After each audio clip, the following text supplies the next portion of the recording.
Thank you very much. Thank you, everybody. It's a big day. Should be fun. I don't know. You'll maybe find reasons why it's not, but I can't imagine because we have a lot of great things happening. It's been a very strong week and a very strong weekend. Before we begin, let me say a few words about the historic events that took place over the last few days. On Saturday, my administration helped broker a full and immediate ceasefire, I think a permanent one, between India and Pakistan, ending a dangerous conflict of two nations with lots of nuclear weapons. And they were going at it hot and heavy, and it was seemingly not going to stop. And I'm very proud to let you know that the leadership of India and Pakistan was unwavering, powerful, but unwavering in both cases, and having these, they really were, from the standpoint of having the strength and the wisdom and fortitude to fully know and to understand the gravity of the situation. And we helped a lot. And we helped also with trade. I said, come on, we're going to do a lot of trade with you guys. Let's stop it. Let's stop it. If you stop it, we're doing trade. If you don't stop it, we're not going to do any trade. People have never really used trade the way I used it. That I can tell you. And all of a sudden they said, I think we're going to stop. And they have. And they did it for a lot of reasons, but trade is a big one. We're going to do a lot of trade with Pakistan. We're going to do a lot of trade with India. We're negotiating with India right now. We're going to be soon negotiating with Pakistan. And we stopped the nuclear conflict. I think it could have been a bad nuclear war. Millions of people could have been killed, so I'm very proud of that. I also want to thank Vice President Vance and Secretary of State Rubio for their work and efforts. They worked very hard on that. We also, as you know, created a situation where the Houthis, for the first time ever, have ceased firing, and they've let it be known that they're not going to be firing at American ships anymore, not going to be firing at Americans anymore. This was a heavy barrage that lasted for approximately 50 days. And as you know, they've been in war essentially for forever. But over the last 10 years, they've been very difficult for other countries. Nobody was able to do what we did. But they stopped, and we take their word for it. Their surrogates and them directly said, we don't want to do this anymore. And so we were satisfied with that. In addition, yesterday we achieved a total reset with China after productive talks in Geneva. Both sides now agreed to reduce the tariffs imposed after April 2nd to 10% for 90 days as negotiators continue on the larger structural issues. And I want to tell you that a couple of things. First of all, that doesn't include the tariffs that are already on, that are our tariffs, and it doesn't include tariffs on cars, steel, aluminum, things such as that, or tariffs that may be imposed on pharmaceuticals, because we want to bring the pharmaceutical businesses back to the United States, and they're already starting to come back now based on tariffs. Because they don't want to pay 25, 50, or 100% tariffs, so they're moving them back to the United States.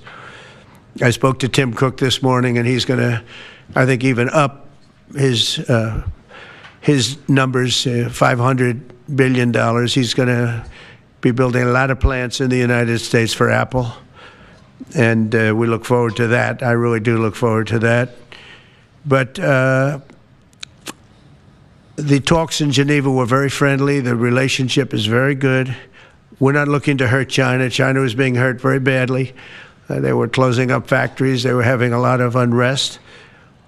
And they were very happy to be able to do something with us. And the relationship is very, very good. I'll speak to President Xi maybe at the end of the week. We have some other things we're doing. But one of the biggest things that we're doing, and I don't know if people realize this, but we made a great deal with China, great trade deal, but it was a much bigger deal originally, and then they canceled it right in the last day. Some of you faces I remember were there when that happened. I remember you. And we had a deal where they opened up their country to trade with the United States. And they took that away at the last moment, and then I canceled the whole thing. And then 6 months later, we ended up doing a smaller deal. But it was a big deal. It was $50 billion worth of product that they were going to purchase from our farmers, et cetera. And we agreed to that. People thought it was 15 because they were doing 15. We made it 50 because I misunderstood the 15. I said, you got to get 50. Because when I asked, if you remember the story, when I asked, what are we doing with them?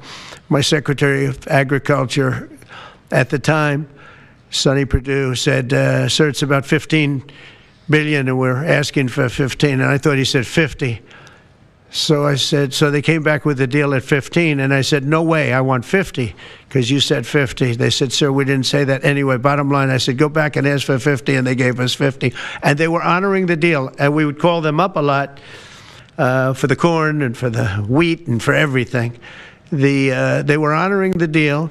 And then when Biden got in, they no longer honored the deal. There was nobody to call. I would call on an average of once every 2 weeks to say, come on, you have to speed it up a little bit. And our farmers were doing great. I said to them, buy more land and bigger tractors, if you remember. That's what happened.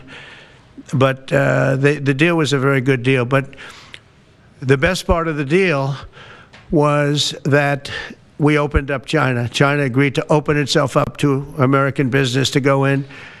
And it would have been a great thing, I think, for China. They would be able to see things that they haven't seen. They would be able to buy products that they have never been able to buy. Would have been great for American business. I think it would have brought unity between China, better unity between China and the United States. And the bottom line is that they canceled it the last day. We were all set to sign it, and then I went a little bit angry. I got a little angry. I said, they canceled the deal. The deal was done.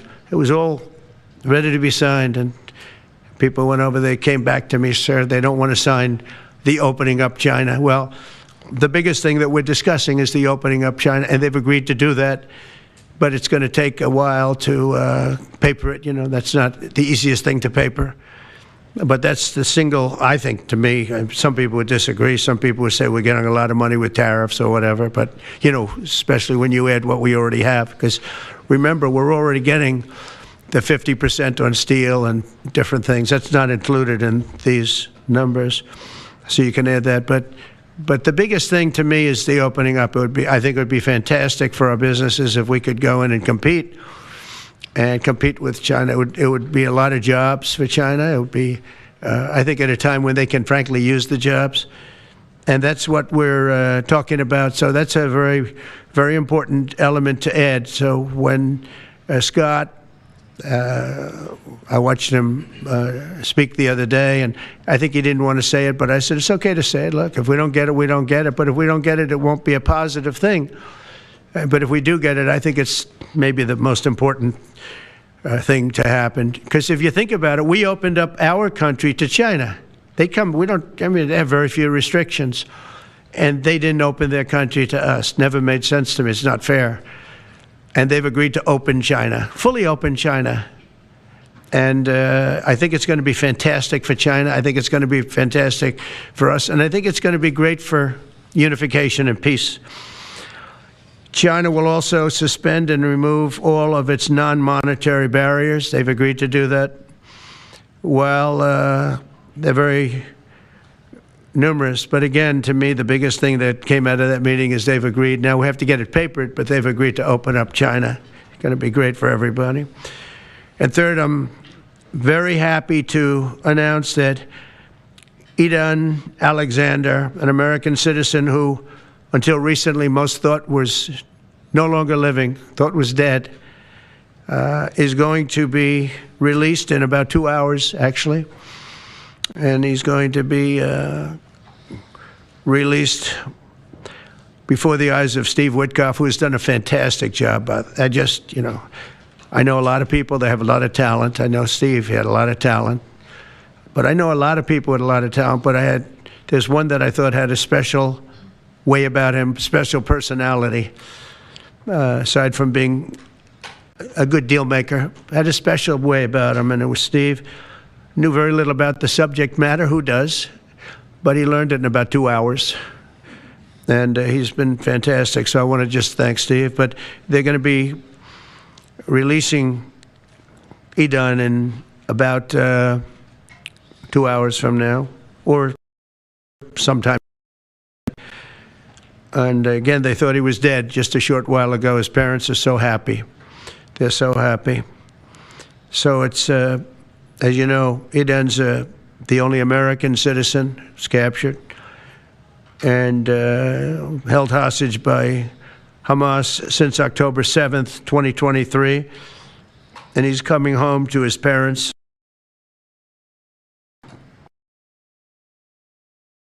To me, it's big news. They thought he was dead. So that's that. So we'll be heading there, and we'll be seeing 3 primary countries. You know all about that: Saudi Arabia, UAE, Qatar. On Thursday's meeting with Russia and Ukraine is very important. I was very insistent that that meeting take place. I think good things can come out of that meeting. Stop the bloodshed of the horrible, it's a bloodbath. But that 5,000 more, it's really much more, I'm trying to be conservative, more than 5,000 soldiers. Russian, they're not American soldiers, they're from Russia, they're from Ukraine, but they're people. They're human souls, and they're being killed at levels that we haven't seen since the Second World War. And it's every week. A lot of drone fighting. It's a whole new form of warfare, and it's violent and vicious. And so that's it. I'd like to go back to China just for a second. They're very heavy on the fentanyl. We're charging them, as you know, 20% for the fact that they send fentanyl into our country. And they've agreed that they're going to stop that. And, you know, they'll be rewarded by not having to pay, you know, hundreds of billions of dollars in tariffs. So the fentanyl should stop. It comes from China. It's amazing. And comes through our southern border, comes through our northern border too, comes through Canada, and comes through our southern border, much more through the southern border. But so that's a very important subject to me, because everybody in this room has lost friends or people that have family members that have died of fentanyl. So there's a big incentive for China to stop, and I take them at their word. They're going to work on that, I think, very hard. And one thing, when they work on something, they get it done. So now I'm about to depart on a historic visit. Some of you are going with us to, as I said, Saudi Arabia, Qatar, and United Arab Emirates. Before I do, I'll sign one of the most consequential executive orders in our country's history. I don't think there's ever been anything signed like this, certainly not with respect to health care, nothing even close. I'm delighted to be joined on this occasion by Secretary of Health and Human Services, Robert F. Kennedy, Jr., who is doing a really good job, I have to tell you that. CMS Administrator, a friend of mine, Dr. Mehmet Oz, who is an amazing guy. You know, I was telling Bobby before, Oz had a very successful show, but it hurt his reputation. Because when you're in show business, it hurts your reputation a little bit. It's good for you, but in terms of professionalism and being a doctor, it sort of hurts your reputation. This guy went to the best schools, was the best, I mean, top of the line. Then he did a television show, became a success, made a lot of money, all that stuff, but it sort of hurt him. And you know who I compare that to? I hate to say this, but a special woman, Jeanine Pirro. She was the toughest, smartest DA, maybe in our countries, in our cities and states history, New York. She was really tough, really sharp. Then she did a show, and people didn't think of her quite the same way. She became more of an entertainment person, like Oz. Oz is not an entertainer. He's not really an entertainer, if you know the real story. And she isn't either. She is unbelievable. She was one of the strongest district attorneys in the history of New York, highly respected, very tough, went after the drug dealers at a level that you don't see today anymore. And hopefully she's given up a tremendous, she's leaving the #1 show on cable television, one of the #1 shows on television, period, The Five, but they've got great people left behind, but she was a big part of it. And so I equated to that. Jeanine Pirro is unbelievable. FDA Commissioner Dr. Marty McCary, with a reputation that's second to none, and the job he's doing already has been fantastic. Thank you, Marty. And Director of National Institute of Health, Jay Bhattacharya, who has been, as you know, from Stanford, so highly regarded, and have all been working with us very hard on this. And the question they would ask, being a little bit new to the government aspect of it, is why doesn't somebody fight the drug price situation, meaning equalization? There's a term, it's called equalization. Nobody wants to mention that term. And I'm not knocking the drug companies. I'm really more knocking the countries than the drug companies, because they're forced to do things. But the drug lobby is the strongest lobby in this country, they say, the drug lobby. It's between that and lawyers. And they have a lot of power. But starting today, the United States will no longer subsidize the health care of foreign countries, which is what we were doing. We're subsidizing others' health care. Countries where they paid a small fraction of what, for the same drug, that what we pay many, many times more for.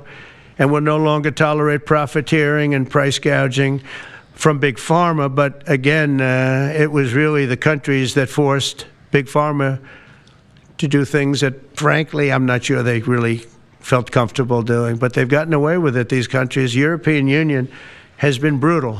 And the drug companies actually told me stories. It was just brutal how they forced them. And European Union suing all our companies, Apple, Google, Meta. They're suing all of our companies. They end up, they have judges that are European Union-centric, and they get rewarded $15 billion, $17 billion, $20 billion, and they use that to run their operation. Not going to happen any longer, that I can tell you. So what's been happening is we've been subsidizing other countries throughout the world, not just in Europe, throughout the world. European Union was the most difficult, from what I understand. I mean, I'll tell you a story. A friend of mine who's a businessman, very, very, very top guy. Most of you would have heard of him. A highly neurotic, brilliant businessman, seriously overweight, and he takes the fat shot drug. And he called me up, and he said, President, he calls me, he used to call me Donald, now he calls me President, so that's nice respect. But he's a rough guy, smart guy, very successful, very rich. I wouldn't even know how we would know this, but because he's got comments. President, could I ask you a question? What? I'm in London, and I just paid for this damn fat drug I take. I said, it's not working. He said, I just paid $88, and in New York I pay $1,300. What the hell is going on? He said, so I checked, and it's the same box, made in the same plant, by the same company. It's the identical pill that I buy in New York. And here I'm paying $88 in London. In New York, I'm paying $1,300. Now, this is a great businessman, but he's not familiar with this crazy situation that we have. But he was stunned. But it was just one of those stories. And I brought it up with the drug companies, represented by somebody who's very, very smart, good person too. And we argued about it for about half hour, and then finally he just said, because they can't justify it, he just said, look, you got me. I can no longer they've been justifying this crap for years. They said, oh, it's research and development. Well, I said, well, research and development, other countries should pay research and development too. It's for their benefit. It was just one of those things. And the other countries would set a price, and they'd meet the price, and they'd say, if you don't meet the price, you can't sell it in our country. I said, well, then you walk away, and, they'll call you back and they'll sell it in the country. But now they'll have to do that. So for the first time in many years, we'll slash the cost of prescription drugs, and we will bring fairness to America. Drug prices will come down by much more, really, if you think 59. If you think of a drug that is sometimes 10 times more expensive, it's much more than the 59%. It depends on the way you want to analyze it, but in one way you could analyze it that way. But between 59 and 80, and I guess even 90%. So when I worked so hard in the first term, and if I got prices down, I remember I was the only one to ever get prices down for a full year, but I'd get them down like 2%, and I thought it was like a big deal. Well, we're getting them down 60, 70, 80, 90%, but actually more than that if you think about it in the way mathematically. And farmer has to say, we're sorry, but we'll not be able to do this any longer to these countries that have been so tough. They've been very tough, nasty. It's trade. It's trade. And pharma is also very powerful. And the Democrats have protected pharma. The Democrats, this is the Democrats have protected pharma. These are the Democrats. And by the way, I just called the Speaker of the House, and I just called the leader, our leader in the Senate, John Thune, Mike Johnson. Spoke to both of them. I said, when you score, you're going to have to score two things. You're going to have to, number one, score that hundreds of billions of dollars of tariff money is coming in. But even bigger than that, you're going to have to score that your cost for Medicaid and Medicare and just basically pharmaceuticals and drugs is going down at a level that nobody has ever seen before. It'll pay for the Golden Dome. I see the Golden Dome is there, see? That'll easily pay for the Golden Dome. And we'll have a lot of money left over. We need the Golden Dome, by the way, in this world. Although this world's a lot safer today than it was a week ago, and a lot safer than it was 6 months ago. We had people that had no clue what they were doing. So today Americans spend 70% more for prescription drugs than we spent in the year 2000. Think of that. Our country has the highest drug prices anywhere in the world by sometimes a factor of 5, 6, 7, 8 times. It's not like they're slightly higher. They're 6, 7, 8 times. There are even cases of 10 times higher. So that you go 10 times more expensive for the same drug, that's big numbers. Even though the United States is home to only 4% of the world's population, pharmaceutical companies make more than 2/3 of their profits in America. So think of that. With 4% of the population, the pharmaceutical companies make most of their money, most of their profits from America. That's not a good thing. Now, I think, by the way, I have great respect for these companies and for the people that run them. I really do. And I think they did one of the greatest jobs in history for their company, convincing people for many years that this was a fair system. And nobody really understood why, but I figured it out. For years, pharmaceutical and drug companies have said that research and development costs were what they are, and for no reason whatsoever.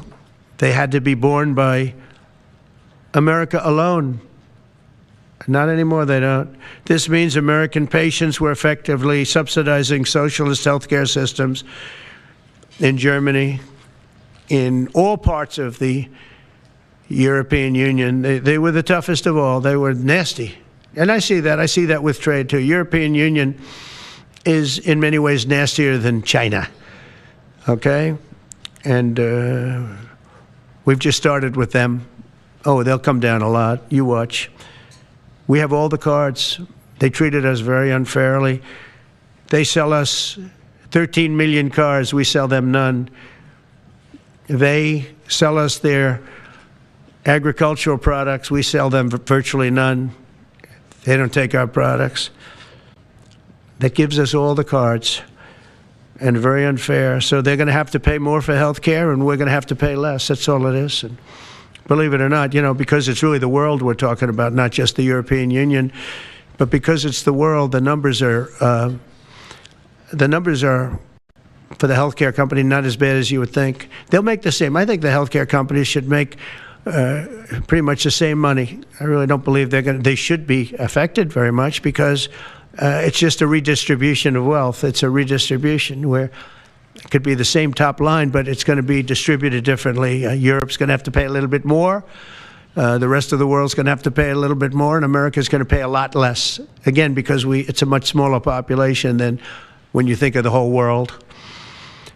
So basically what we're doing is equalizing. There's a new word that I came up with, which I think is probably the best word. We're going to equalize. where we're all going to pay the same. We're going to pay what Europe's going to pay. We're going to all pay. Now, there may be some countries in dire need, and I would be willing to sacrifice that, but and help them. But it's called Most Favored Nation. We are going to pay the lowest price there is in the world. We will get whoever is paying the lowest price. That's the price that we're going to get. So remember that. So we're no longer paying 10 times more than another country. Whoever is paying the lowest price, we will look at that price and we will say that's the price we're going to pay. Most favored nations. That's what it is. One breast cancer drug costs Americans over $16,000 per bottle. But the same drug from the same factory, manufactured by the same company, is 1/6 that price in Australia and 1/10 that price in Sweden. 1/10 for the identical product. A common asthma drug costs almost $500 here in America, but costs less than $40 in the United Kingdom. So $40 in the United Kingdom, which is where this gentleman told me he paid a small amount for his shot. But think of that. So $40 versus $500 here. That's not even bad. There are much worse examples. And the weight loss drug, Ozempic, costs 10 times more in the United States than in the rest of the developed world. 10 times more. Why? Why? What did we do? Suckers. But we never had a president that had the courage to do this. And nobody knew the system like I do. I mean, I've gotten to know this system so well. And I don't think it's fair that it benefits Obamacare. Obamacare is a failure. It's not a good health care. It works. I made it work. I had an obligation to make it work, or an obligation to let it die. I chose that we had to make it work. I had to make it as good as possible. And I had a choice. I could have let it fail or make it as good as possible. As good as possible means it was still not very good, but it survived. And we did the right thing. But this makes everything work. And I don't want to have a bad form of health care work because of the fact I was able to cut drug prices by 80 or 90%. So we're going to maybe come up with something. I think this gives the Republicans a chance to actually do a health care that's much better than Obamacare and for less money, which if you guys would work on that along with Congress. But I do want to say that Democrats could have done this a long time ago. They have fought like hell for the drug companies, and they knew they were doing the wrong thing. And it's going to be very hard. I was just telling the leader and the speaker that it's going to be very hard for the Democrats to vote against the one big, beautiful deal. The greatest tax cuts in history, greatest everything, but now you have the big drug prices because that's going to be included. It makes that whole situation different from a scoring standpoint. I just told them, I called them up about this. I said, I'm going to do something that's going to be very monumental, and you're going to be scoring. You better tell your people that this is going to score really well. And then add hundreds of billions of dollars in tariffs to your list also. But as big as the tariffs are, this is something that really hits quickly. 5 years ago, I signed an executive order to confront this disaster, but only confront it in a minor way. It was a good confrontation, but never to this extent. And it took people a little while to understand a very complicated system. But Joe Biden, without any knowledge of what he was doing, terminated the policy and then pretended to negotiate under a new system. And then you take a look, 5 out of the 10 drugs that he negotiated are now over 200% more expensive in America than the rest of the world, and far more expensive than when he even got involved. Much more expensive than when he got involved. Joe Biden's plan was as you know, because you wrote about it, you don't say it very loudly, but it was a very big failure, was his whole presidency. First, I'm directing the U.S. trade representatives and Department of Commerce to begin investigations into foreign nations that extort drug companies by blocking their products unless they accept bottom line and very low dollar amounts for their product, unfairly shifting the cost burden onto American patients. and we'll be taking a look at that very strongly. The biggest thing we're going to do is we're going to tell those countries, like those represented by the European Union, that, that game is up, sorry. And if they want to get cute, then they don't have to sell cars into the United States anymore. It's a very big subject. And they won't get cute, because I'll defend the drug companies from that standpoint. They were given a price by the European Unions and other countries. This is what you do. This is what we're going to pay. We're not going to pay any more. Let America pay the difference, because there was a big shortfall. Let America pay it. And that's what we did, but we're not doing it anymore. Next, my administration will secure what we're calling most favored nations drug pricing. The principle is simple. Whatever the lowest price paid for a drug in other developed countries, that is the price that Americans will pay. And we're using the term other developed countries because there are some countries that need some additional help, and that's fine. I think that's very good.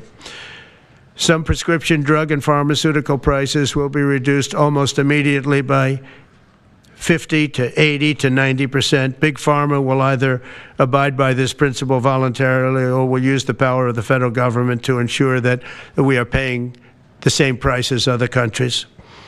To accelerate these price restrictions and reductions, my administration will also cut out the middlemen. We're going to totally cut out the famous middlemen. Nobody knows who they are, middlemen. I've been hearing the term for 25 years, middlemen. I don't know who they are, but they're rich. That I can tell you. We're going to cut out the middlemen and facilitate the direct sale of drugs at the most favored nation price directly to the American citizen. So we're cutting out, Bobby, the middlemen. It's so important, right? They got to do that.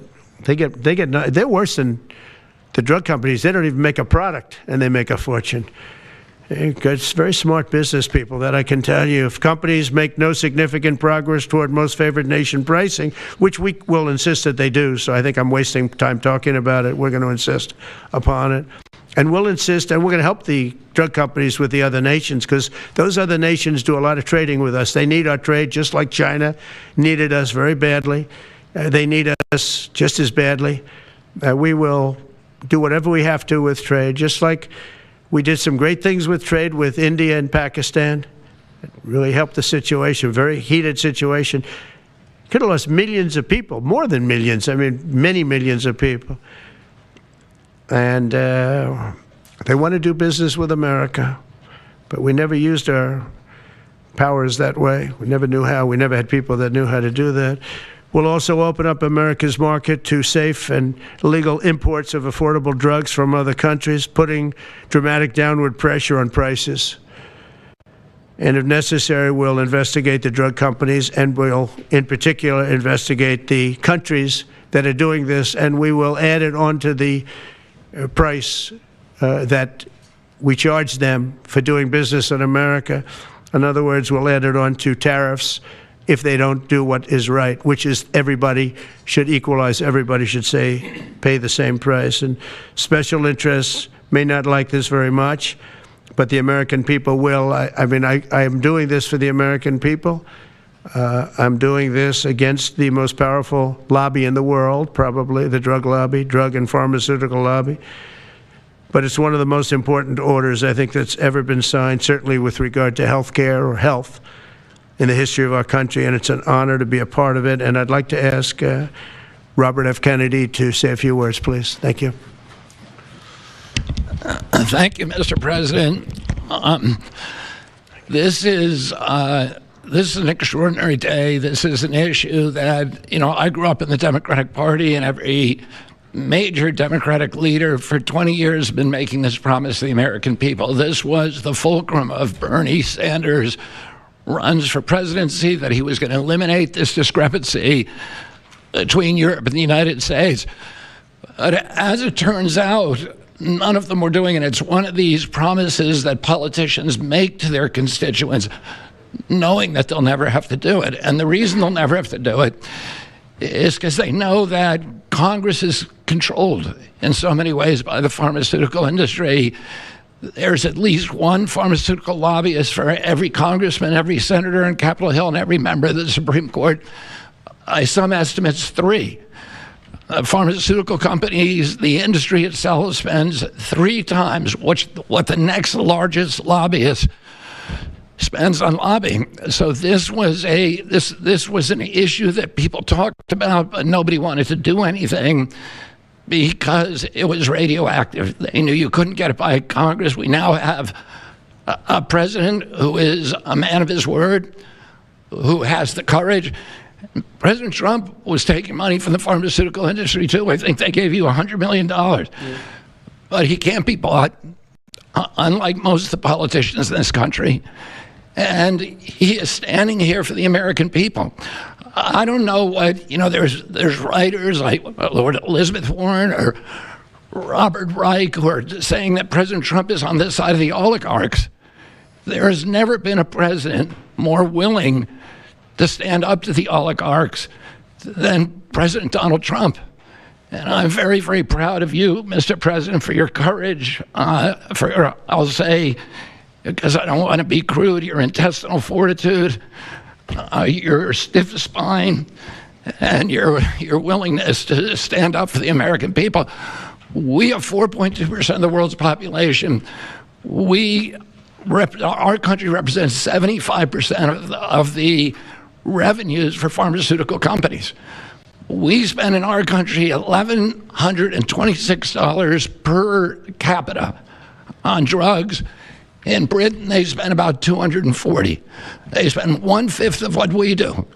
And this is true across Europe.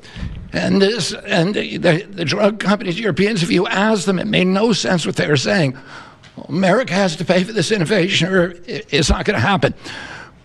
President Trump is saying to our European partners is you've got to raise the amount that you're paying for those drugs and pay for your share of the innovation. That the United States is no longer subsidizing that. If the Europeans raise the price of their drugs by just 20%, that is $10 trillion that can be spent on innovation, and the health of all people all across the globe is going to increase because we're going to have better products. So I'm just so grateful to be here today. I never thought that this would happen in my lifetime. I have a couple of kids who are Democrats, are big Bernie Sanders fans, and when I told them that this was going to happen, they had tears in their eyes because they thought this is never going to happen in our lifetime, and we finally have a president who's willing to stand up for the American people. Thank you, and Dr. Oz. Thank you, Secretary Kennedy. This is the most powerful executive order on pharmacy pricing and healthcare ever in the history of our nation. And it's only happening because we have a president with the fortitude, the guts to stand up to the withering criticism and lobbying that's going to occur as soon as folks hear about the executive order. So on behalf of the child in Philadelphia who's got an autoimmune disease with a $1,000 a month drug, or the older woman in Los Angeles who's on a blood thinner who can't afford her copay, I want to thank President Trump. God bless you for having the guts to take on this industry. Thank you, sir. Thank you very much. So let's talk about the details a little bit. And this is primarily about equalization, as President Trump said. It's about fairness. Think of NATO as a metaphor. When President Trump said, you've got to pay a little more so it makes sense for all of us, they came up. And the European countries contributed. The same thing we believe will happen in this situation. Most people who have thought about this process agree that it is patently unfair to tolerate the numbers that Secretary Kennedy and President Trump have reflected to you. On this chart to my left is a list of the 10 drugs that were negotiated in the IRA. Again, this is the bill, the law, that regulates a negotiation process. This is the best price that was able to be obtained by the Biden administration. And if you look at these numbers, they actually reflect how much on top of the most favored nation price was being paid by the United States. So the closest to me, Bob, you can point to the Jardiance, the closest one, 289%, the one that's closest to you. That means that we are paying in America 4 times more than that drug costs in other countries. Again, 100% is the baseline. It's 289% above that baseline. It goes all the way down to when we're paying 50% more than any other country. That's the range.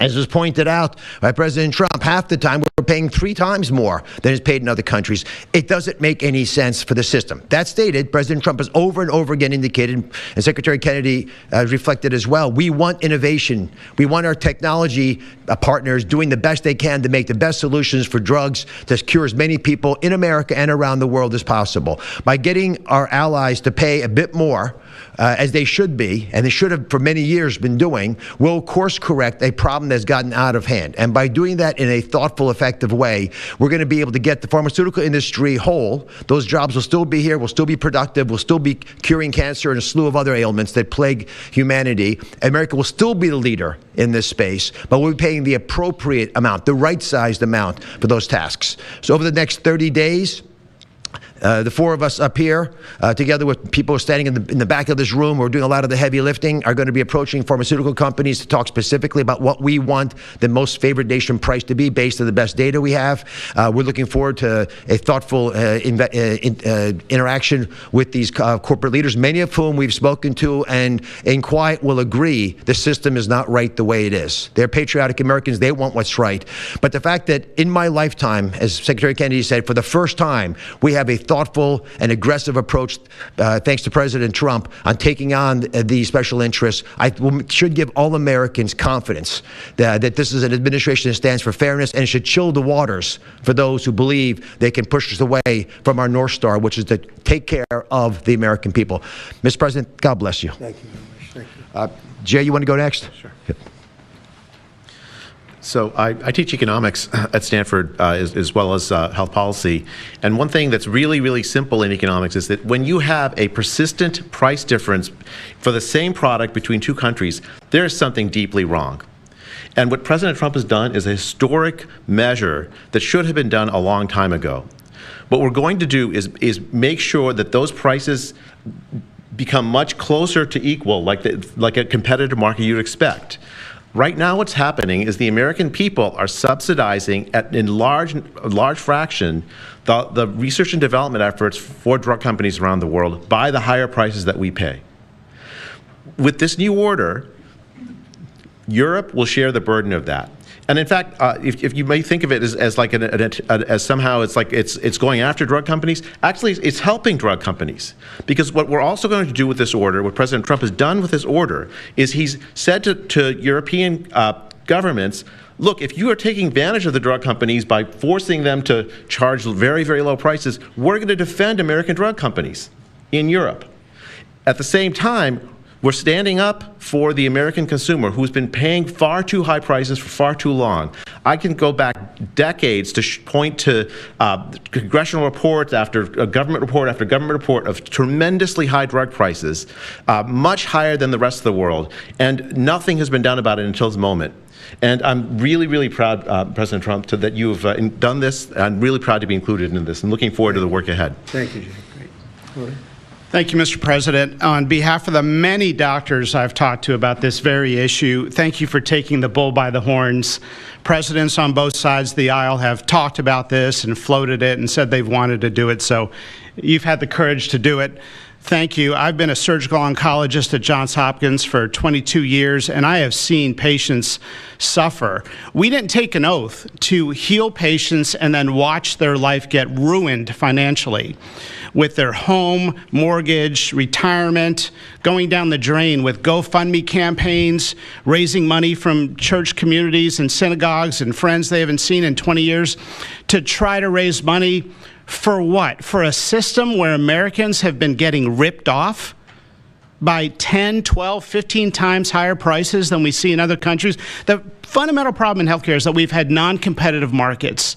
And we can do little things around the edges, or we can transform those markets to competitive markets. And that's what this executive order does today. Imagine buying a Ford for $175,000, a regular car, and then hearing that people in London are buying it for $10,000 every day, all day long. That is the craziness of this system. We're going to do everything we can at the FDA to support this executive order. It's transformative. Thank you, Mr. President. Thank you. Thank you very much. So thank you very much, everybody. I think it's a very important day. In many ways, you have... we'll start with the Houthis. We go to Pakistan and India. We go to what we did with China, the trade deal, and with UK. And by the way, many other deals are coming in very much. At a certain point, we'll just set the price because we know where we are. But we'll just set the price. But world trade is going to be terrific, and our country is going to be making a lot of money. Taxes are going to go down. Taxes are going to go down very, very substantially. But you look at all of the things that we've done, and now today I'm heading over. We'll see what we're going to do with respect to Iran. I think you have very good things happening there, too, by the way. I think they can't have a nuclear weapon, but I think that they are talking intelligently. We're in the midst of talking to them, and they're right now acting very intelligent. We want Iran to be wealthy and wonderful and happy and great, but they can't have a nuclear weapon. It's very simple. So I think they understand that I mean business, and I think they're being very reasonable thus far. And don't underestimate Thursday in Turkey. President Erdogan is going to be a great host, and we are doing some work with him having to do with Syria, too, by the way. We're going to have to make a decision on the sanctions, which we may very well relieve. We may take them off of Syria because we want to give them a fresh start. But President Erdogan's asked me about that. Many people have asked me about that because the way we have them sanctioned, it doesn't really give them much of a start. So we want to see if we can help them out. So we'll make that determination. But I think you're going to have maybe a good meeting. You have the potential for a good meeting, that a meeting wasn't going to take place. I insisted that that meeting take place. And it is taking place. And I think you may have a good result out of the Thursday meeting in Turkey between Russia and Ukraine. And I believe the two leaders were going to be there. I was thinking about flying over. I don't know where I'm going to be on Thursday. I've got so many meetings. But I was thinking about actually flying over there. There's a possibility of it, I guess, if I think things can happen. But we got to get it done. We got to save 5,000 lives a week. 5,000 lives is really more than that. It's worse than that. And when you see and you don't want to see it, but when you see the satellite photographs of the battlefield with arms and legs and heads all over the place, separated by 30 yards from bodies, doesn't make sense. Doesn't make sense. So we're working very hard to see if we can end that bloodbath. Okay, there shouldn't be too many questions. It's been covered pretty well. Mr. President, thank you for taking questions. Two quick ones for you, starting on trade. If a longer-term deal is not reached with China at the end of these 90 days, can the American people expect those tariffs to go back up to 145%? No, but they would go up substantially higher. And then at 145, you're really decoupling because nobody's going to buy. But they can go, they got very high because of additional tariffs I applied during the course because of fentanyl and other things. But no, but they'd go substantially higher. And then on Qatar, Mr. President, I think you will have a deal, however. You're confident that there will be a deal. On Qatar, has Qatar asked for anything in exchange for that $400 million luxury jumbo jet? And how can the American people be so sure that they will not in the future? Well, I think what happens with the plane is that, we're very disappointed that it's taking Boeing so long to build a new Air Force One. We have an Air Force One that's 40 years old. And if you take a look at that compared to the new plane of the equivalent, stature at the time, it's not even the same ball game. You look at some of the Arab countries and the planes they have parked alongside of the United States of America plane. It's like from a different planet. And it's close to 40 years old, might be more than 40 years old now. And we, when I first came in, I signed an order to get it built. I took it over from the Obama administration. They had originally agreed. I got the price down much lower. And then when the election didn't exactly work out the way that it should have, a lot of work was not done on the plane because a lot of people didn't know. They made change orders that were so stupid, so ridiculous. And it ended up being a total mess, a real mess. And when I came back, I said, by the way, what's going on with the Boeings that are coming in? Well, sir, they're way behind. And they're way behind. They were way behind. Another mess that I inherited from Biden. And it's going to be a while before we get them. And I think Qatar, who has really, we've helped them a lot over the years in terms of security and safety. I think they, and very, very nicely, and I have a lot of respect for the leadership and for the leader, Qatar. And I think they knew about it because they buy Boeings. They buy a lot of Boeings.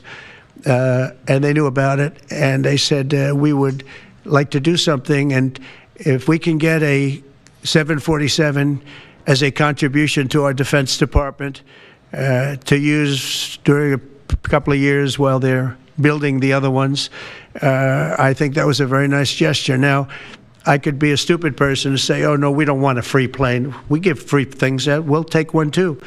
And it helps us out because, again, we're talking about we have 40-year-old aircraft.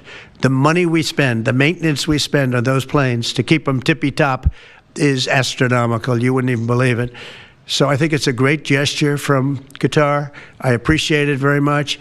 I would never be one to turn down that kind of an offer. I mean, I could be a stupid person, say, no, we don't want a free, very expensive airplane. But I thought it was a great gesture. And I think it was a gesture because of the fact that we have helped and continue to, we will continue to, all of those countries, Saudi Arabia, UAE, Qatar, and others. We keep them safe. If it wasn't for us, they probably wouldn't exist right now. And I think this was just a gesture of good faith. And I don't get it. Someday it'll be like Ronald Reagan. They decommission them. You know, they get to a certain age, they decommission them. It'll go to my library. They're talking about going to my library in years out. But I thought it was a great gesture. And it's something that was done by Ronald Reagan. They actually decommissioned the plane, and he put it in his library. And it actually has made the library, I think, a Boeing 707. It's actually made the library more successful. So it was good. Do you plan to use the plane after you leave office? No, I don't. No, it would go directly to the library after I leave office. I wouldn't be using it. No. Mr. President, on the hostage, you said that the release of the American hostage, Adam Alexander, is a step in good faith to end this war. Do you expect any progress, perhaps announcement on ceasefire during your trip to the Middle East? We hope that we're going to have other hostages released too, as you know. So when I met with the hostages 3 weeks ago that were there for quite a while, you remember the 10 people that came in, mostly young people, 1 or 2 were a little bit older. They were explaining the trials and tribulations. I mean, they went through hell. And I said, how many are there? They said 59. I said, that's a lot. I didn't realize, because we got a lot out. You know, we got a lot of hostages out, I think you will acknowledge. They said 59, but then they said, they followed that up by saying 59, of which 24 are living, the rest are dead. But the people whose son, mostly son, I think 1 daughter in this case, but mostly sons are there, or husbands are there, those people want the dead bodies as much as they want the live body. I have a mother that calls me, but came up to me when I first met her, and she said, sir, please get my son out. He's dead, but they have his body. And I asked her about that, and it's as though he were alive. The level of wanting that body back is the same. It couldn't be any more, as though he were alive. So, getting the bodies back is very important. It could be a thing having to do with the religion. It could be same. I was amazed at the level of importance. It's the same as if the son or husband or whatever was alive. So they said 59. In fact, they came in with a number 59 written out on like a sign on their chest. But they came to thank me for getting them out. And I said, what does the 59 mean? They said, well, that means there are 59 people. But then they said, but 24 are living. Now it's 21. The number's 21. So now it's actually, we'll get Eitan today. We think we're getting him today. So it's 20. So they have 20 live hostages there. The rest are dead bodies. Mr. President, are you open to negotiating your tariffs on cars, steel, and aluminum with China or any other country? Well, we're not even talking about that.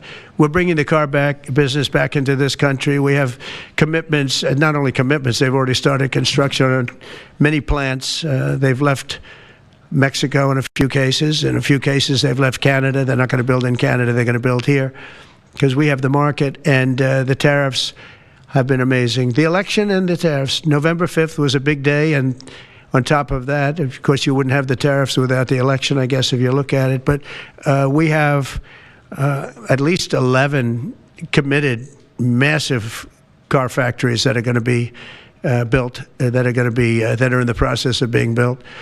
And some are going through, some have actually started. We also have renovations of existing factories where they weren't utilizing the full factory from years gone by, and now they're under full renovation. They'll be opening up full factories in a very short period of time.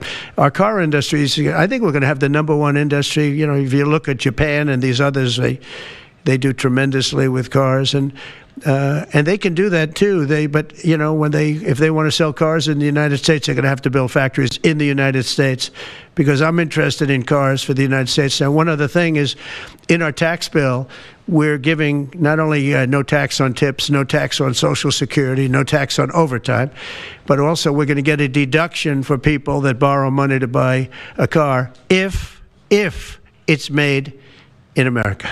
If it's not, we have no interest. The meeting with between President Putin as well as President Zelensky.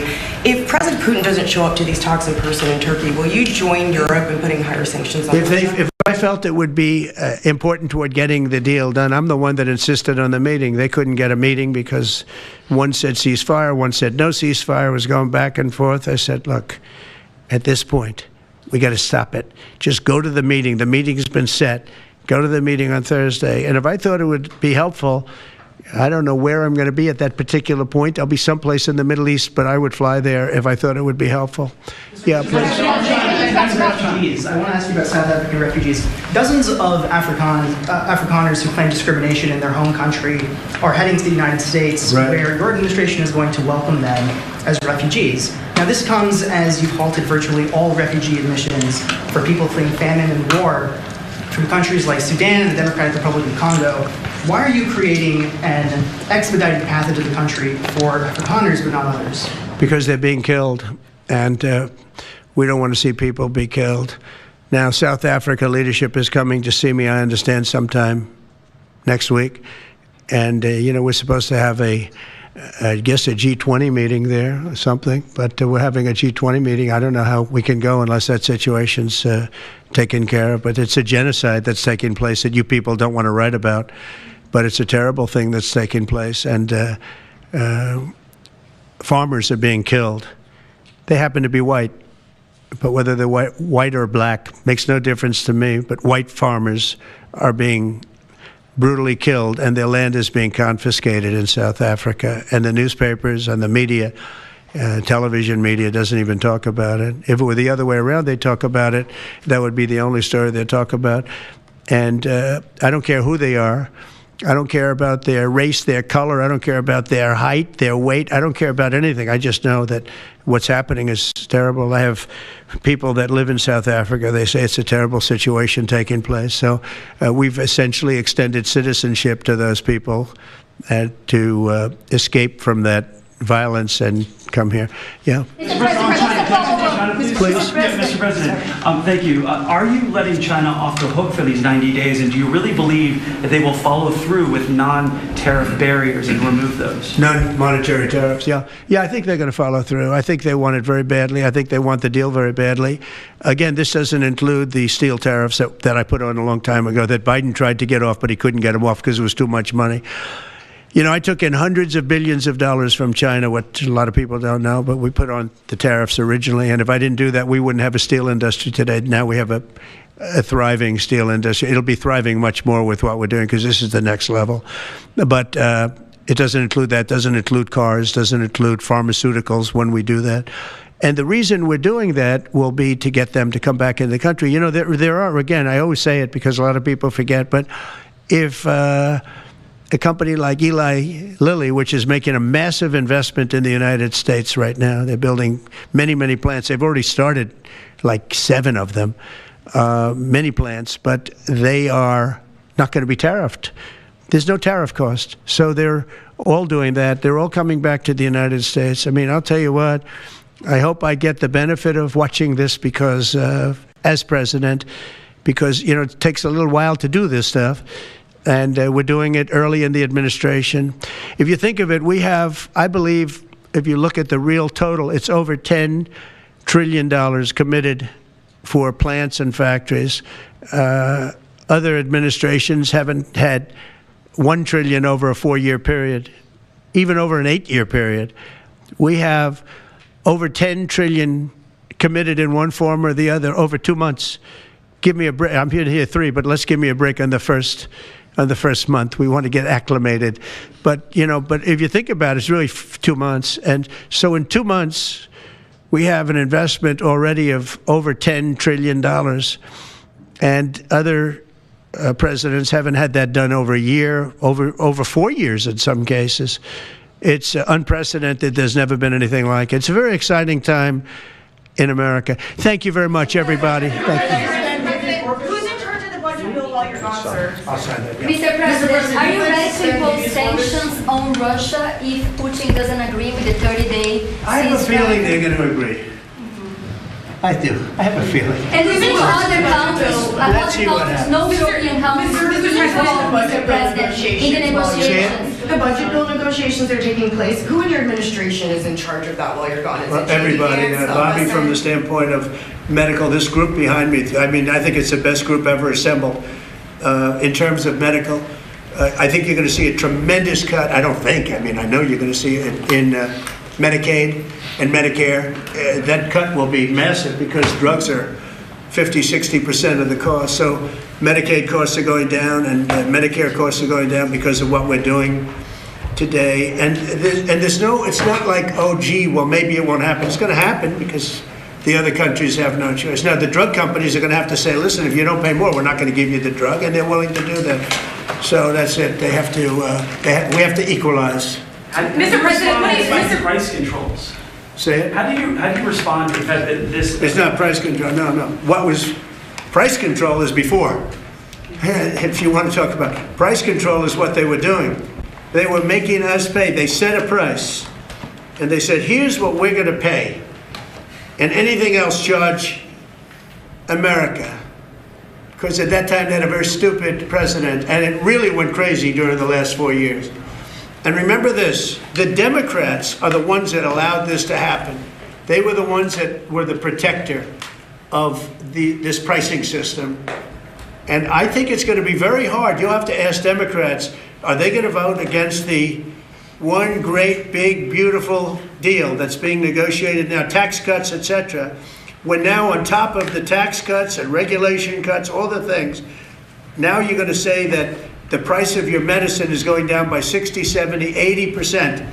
You're going to vote against it? I think a lot of Democrats are going to be forced to do something that their leaders are going to beg them not to do, and that's vote for the bill. I don't see how they can vote against it. How can they vote against it when drug prices, drugs and pharmaceuticals are going to be down 70, 80%? It's going to be very interesting. Mr. President, what do you say to people who view that luxury jet as a personal gift to you? Why not leave it behind? You're ABC fake news, right? Why not? Only ABC. Well, a few of you would. Let me tell you, you should be embarrassed asking that question. They're giving us a free jet. I could say, no, don't give us. I want to pay you $1 billion or $400 million or whatever it is. Or I could say, thank you very much. You know, there was an old golfer named Sam Snead. Did you ever hear of him? He won 82 tournaments. He was a great golfer. And he had a motto: when they give you a putt, you say, thank you very much. You pick up your ball and you walk to the next hole. A lot of people are stupid. They say, no, I insist on putting it. And then they putt it and they miss it. And their partner gets angry at them. You know what? Remember that, Sam Snead. When they give you a putt, you pick it up and you walk to the next hole and you say, thank you very much. Respectfully, sir, as a businessman, some people may look at this and say, have you ever been given a gift worth millions of dollars and then not received anything? It's not a gift to me, it's a gift to the Department of Defense. And you should know better, because you've been embarrassed enough, and so has your network. Your network is a disaster. ABC is a disaster. Here is the bill. Bobby, come on over here. Now you're talking about trillions and trillions of dollars. Thank you very much, everybody. Mr. President, a quick question about Turkey. Thank you very much. Thank you.